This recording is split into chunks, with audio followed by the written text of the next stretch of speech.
Reoffending rates by New Zealanders being deported back here from Australia are on the rise, with violent assaults and sex offences among the crimes committed by those coming home. Official figures released show more than 40% of the nearly 1,700 people deported from Australia since January 2015 have been charged with an offence since returning here.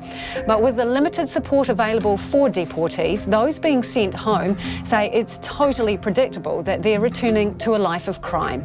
Deportees are continuing to pour back into New Zealand following a change to Section 501 of Australia's Migration Act, which means all non-citizens who fail a character test are sent home.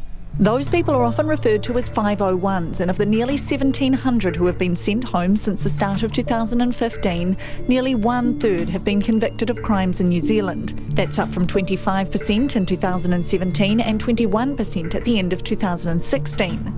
Anthony Miller had been living in Australia for 14 years when he was jailed on drug charges in 2013. He was kicked out of his adopted home in 2016 and says it's been a huge struggle. Mate, it was terrible. The feeling when you walk off the plane is not good. You feel free, but you're not. There's no one here, and it's not a good feeling at all. Like if you're doing 2 prison sentences, basically. What you're doing, I've already done mine, and then I got pretty much life sentence again coming here. Miller says he arrived in Auckland and was given $700 and a week's accommodation on Queen Street. When your week's up, what do you think's gonna, if you're in a bad headspace, what do you think's gonna, you put a man in a cage, what do you think's gonna happen to him? You're gonna react. So that's probably why the crime has gone up, because these guys are scared and don't know where to live, or they've got nowhere to live, or got no one. Miller says he knows plenty of 501s who have committed crimes since they got back. Figures released under the Official Information Act show that 900 have been charged with violence, 1,300 with dishonesty charges. There have been nearly 1,000 traffic charges, 650 drugs charges and 63 sexual charges. Jail sentences have been handed down to 77 people. Support for returning 501 deportees is provided by the not-for-profit groups PARS and the Salvation Army. Glenn Buckner is the Salvation Army's National Operations Manager for Reintegration. He says he's surprised at how high the reoffending rates of 501s are.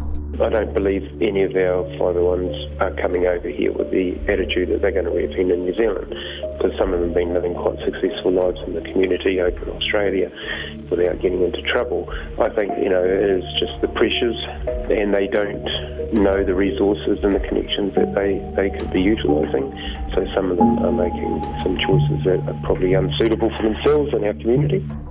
PARS has worked with more than 500 deportees since 2015. The number of clients more than doubled last year, jumping from 140 to 295. The Police Minister, Stuart Nash, refused to be interviewed for the story, but said in a statement that the recidivism rate is comparable, in some cases lower, to that of offenders released from New Zealand prisons. The Corrections Minister, Kelvin Davis, also refused to be interviewed, despite telling Point in 2016, when he was an opposition MP, that a lack of support left many 501s vulnerable. They've got no job, they've got no roof over their head. If they don't get the right sort of social support, then they may have to resort to crime to get by. So these people are in a dire situation, and if it backfires, it's going to be New Zealanders who are going to be the victims of their crime. More than 200 more 501 deportees are expected to arrive back in New Zealand before the end of the year.